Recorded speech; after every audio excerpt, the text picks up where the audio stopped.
Hello बच्चों। तो आज हम बात करने वाले हैं सेंटर ऑफ मास के बारे में। हाँ, सेंटर ऑफ मास बहुत ही इंपॉर्टेंट चैप्टर है और आपको इसको पढ़ने से पहले एक बार अपने मन को शांत कर लेना है और शांत मन से इस चैप्टर को पढ़ना स्टार्ट कर देना है। तो चलिए इस चैप्टर को बिना वक्त गवाए शुरू करते हैं। आप सभी भी एक बार के लिए रेडी हो जाएं। सेंटर ऑफ मास क्या होता है? हमारा किसी भी बॉडी का सेंटर पे जो मास कंसनट्रेटेड होता है, whole mass of body is concentrated at centre. यहाँ पे ज्योमेट्रिकल सेंटर पे है। उसी तरीके से ये सब हो गया, इसके भी ज्योमेट्रिकल सेंटर पे सेंटर ऑफ मास लग रहा है। तो अब बात करते हैं हम लोग centre of mass of multiple particles की।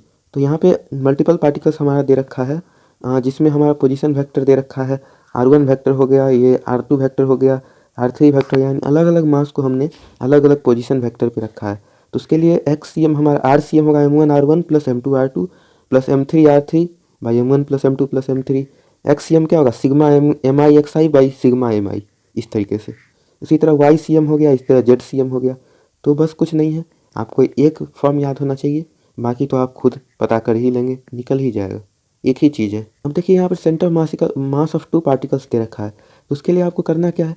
यहाँ पे मान लीजिए आप इसको ओरिजिन ले लेते हैं। तो इसे अगर आप 0,0 ले लेते हैं, ठीक है, तो यहाँ पे आपका कुछ डिस्टेंस होगा, हमारा r डिस्टेंस।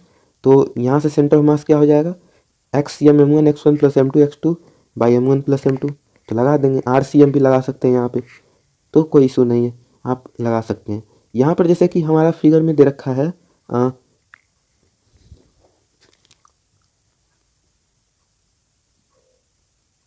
आप सभी जानते हैं यहाँ 4 kg, क्योंकि सेंटर मास हमेशा हेवियर मास के पास होना चाहता है। और अगर हम आपको बता दें, RCM का फॉर्मूला लगाना है और आपका ये निकल जाएगा। कुछ नहीं करना है, बस वही सब है, बस अलग अलग तरीके से बताया गया है। अब जैसे कि हमारा कंटिन्यूस मास है। कंटिन्यूस मास डिस्ट्रीब्यूशन कहने का मतलब क्या है? हमारा कोई यूनिफॉर्म सा बॉडी है जिसका शेप हम लोग का डिफिनिट नहीं है। तो हम यहाँ पे क्या करेंगे? उसके लिए इंटीग्रेशन से जाएंगे, एक स्मॉल एलिमेंट ले लेंगे और फिर उसका हम इंटीग्रेशन करेंगे। तो RCM क्या हो जाएगा? Integration of RDM by integration DM। XCM क्या हो जाएगा? Integration of XDM by integration DM। क्योंकि यहाँ पे होता है XCM m1 x1 plus m2 x2 by m1 plus m2, यानी नीचे में मास का इंटीग्रेशन हो जाएगा, ऊपर में x का इंटीग्रेशन हो जाएगा। ठीक है। अब यहाँ पर कुछ बॉडी है जिसके सेंटर ऑफ मास को पता कर लेना है। यहाँ पर देखिए, जैसे कि सेमी सर्कुलर रिंग है, उसका सेंटर ऑफ मास कहाँ पे होता है? 2r/π ऊपर होता है। क्यों होता है? क्योंकि हम भी जानते हैं कि इसका जो मास है, ये कुछ इस तरीके का है, तो मास इसका थोड़ा यहाँ से ऊपर होगा, तो 2r/π ऊपर होता है, याद रखना है। हाँ, सेमी सर्कुलर डिस्क है, डिस्क समझते हैं ना, आपके घर में प्लेट होगा, तो मानिए प्लेट को आधा काट दिया गया है, तो 4r/π पर हमारा सेंटर ऑफ मास हो जाएगा। अब बात करते हैं हॉलो हेमिस्फीयर, गेंद को आधा काट दिया गया है, तो हॉलो होता है, मान लीजिए, तो r/2 ऊपर हो जाएगा। ठीक है ना। अगर सॉलिड हेमिस्फीयर है, यानी कि आपका कोई मान लीजिए सॉलिड सा बॉल है या फिर कुछ भी है ऐसा, तो उसका 3r/8 पर होगा ऊपर। और फिर बात करते हैं जनरल फार्मूला का। तो ये होता है जनरल फार्मूला का, अगर बात करें तो एंगल मान के चलिए यहाँ पर 2θ दे रखा है, ठीक है ना। तो r sin θ/θ, जैसे कि यहाँ पे मान लीजिए इस टाइप की बॉडी का हमें सेंटर ऑफ मास निकालना है, तो हमें यहाँ पे लगा देना है, रेडियस r है अगर, तो r sin 45/45। लेकिन हमें यहाँ पे 45 लेना नहीं है, आपको ध्यान दिला दूँ, 45 लेना नहीं है। 45 की जगह पे हमें क्या लेना है? रेडियन में लेना है, यानी कि 45 है ना, उसे हम लिखेंगे π/4। ठीक है ना। तो r sin 45 को r1/√2 हो जाएगा और नीचे में π/4 लिखेंगे, तो यहाँ से हमारा सेंटर ऑफ मास आ जाएगा इस तरीके से। बात करते हैं हॉलो कोन की। तो हॉलो कोन कहने का मतलब है, आप मान सकते हैं कि घर में मुकुट, या फिर बोले तो बर्थडे में जो हम लोग के सिर पे जो रहता है वो, तो h/3 ऊपर उसका सेंटर ऑफ मास होता है। अगर सॉलिड कोन की बात करें यहाँ पर, सॉलिड कोन, तो सॉलिड कोन का h/4 होता है। तो याद क्या रखना, क्योंकि ये सॉलिड है, तो आपको बता दें कि ये नीचे की तरफ ज़्यादा है, तो नीचे की तरफ थोड़ा ज़्यादा भारी होगा, इसलिए थोड़ा सा नीचे की तरफ ज़्यादा हो गया इसका सेंटर ऑफ मास। अब इसका जनरलाइज फार्मूला क्या है कोन का? या फिर बोले तो स्फीयर या फिर डिस्क का, किसी भी चीज़ का। कोन का तो मैंने आपको बता ही दिया, 2r/3 sin θ/θ, जिसमें थीटा क्या है? हाफ एंगल है। जैसे कि आपको एक एग्जाम्पल लेकर समझा देता हूँ कि यहाँ पे हमने एक डिस्क ले लिया है, तो डिस्क का मान लेते हैं कि थीटा का वैल्यू क्या है, हम लोग का जानते हैं 180 डिग्री है सेंटर पे, है ना। तो इसे हम पाई भी बोल सकते हैं, ठीक है ना। तो यहाँ पे निकालिए 2r/3 और sin पाई क्या होता है हम लोग का? 0। ठीक है बाई, लेकिन हम लोग यहाँ पे एंगल कौन सा लेंगे, पाई/2 ले रहे हैं, यानी कि थीटा/2 हम लोग का क्या होता है 90 डिग्री होता है, ठीक है ना। तो 2r साइन 90 यानी कि 2r, और यहाँ पे कुछ नहीं 1 हो जाएगा, और नीचे में 3 और फिर थीटा/2 यानी पाई/2, तो यहाँ से क्या आ जाएगा हमारा 4r/पाई आ जाएगा, 4r/3 पाई आ जाएगा ऊपर।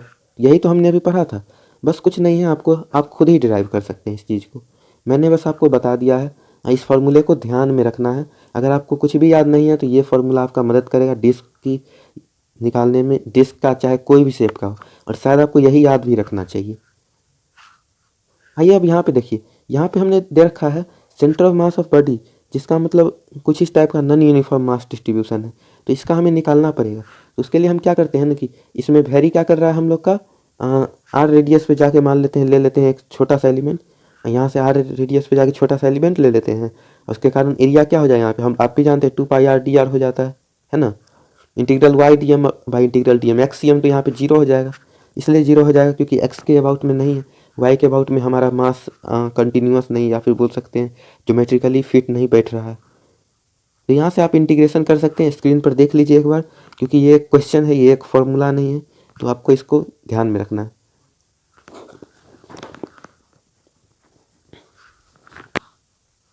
पे मान लेते हैं कि ये किस चीज़ का है, किसी मान लेते हैं डिस्क का है, तो डिस्क का हम निकालने के लिए कुछ नहीं कर रहे हैं, बस यहीं पे dm बराबर सिग्मा टी ए लगा देंगे, डी ए के जगह 2πr/dr लगा देंगे, और सेंटर ऑफ मास पता ही है इस छोटे से एलिमेंट का 2r/पाई, और निकाल देंगे। दो बॉडी का कंबाइंड सेंटर ऑफ मास दे देता है, जैसे कि मानिए कि एक रेक्टेंगल दे दिया है, और मान लीजिए कि ये एक हेमिस्फीयर दे रखा है, जिसका मतलब सॉलिड हेमिस्फीयर है, तब ना 4r/3 पाई है। तो इसमें आपको एक कोऑर्डिनेट ले लेना है, यहाँ पे ले लेना है 0 0, तो यहाँ से डिस्टेंस निकाल लेना है, और सिंपली यहाँ से x/cm निकाल लेना है, y/cm निकाल लेना है, और फिर हो गया। आपको ऐसे ही निकालना है, कोऑर्डिनेट लेके निकालना है सिंपली बोले तो। और अगर आपको क्वेश्चन में दे रखा है कि मास डेंसिटी सेम है, यानी कि सिग्मा दोनों का सेम है, तो सिग्मा बराबर क्या होता है m/, एरिया तो आपको दोनों का पता ही है, जैसे इसका एरिया होता है हम लोग का a², इसका एरिया हम लोग का क्या होता है 2/3πr³। तो यहाँ से m बराबर हम लोग निकाल सकते हैं, m1 बराबर सिग्मा dA, m2 बराबर भी हम लोग का यहाँ से निकल जाएगा, m2 बराबर सिग्मा dA इसका, और इसको निकालने के बाद हम यहाँ पे लगा देंगे m1x1 plus m2x2 by m1 plus m2, y1 के लिए m1 y1 plus m2 y2 by m1 plus m2। Cavity problem की बात करें तो कैविटी प्रॉब्लम में आप लोग को कुछ इस तरीके से दे देगा, जिसमें कि खाली खाली जैसा मतलब दे देगा, तो आपको इसको क्या करना है भर देना है पूरी तरह से, ठीक है, और खाली पार्ट को अलग कर लेना है, ठीक है ना। इसका हम लोग को प्लस सिग्मा ले लेना है, इसको माइनस सिग्मा ले लेना है, यानी कि हम यहाँ पे नेगेटिव मास का कॉन्सेप्ट लगाएंगे, ठीक है ना। इसका भी m बराबर सिग्मा इंटू ए होगा, अगर सेम मास डेंसिटी है तो इसका भी m बराबर सिग्मा इंटू ए होगा, लेकिन यहाँ पे माइनस हो जाएगा, और फिर ये होने के बाद इसको मास को निगेटिव लेने के बाद हम x/cm लगा देंगे यहाँ पर सिंपली। तो आप समझ गए होंगे, ध्यान से इसको सुन लीजिएगा एक बार मैंने क्या बोला है, और आपको शायद समझ में आ जाएगा।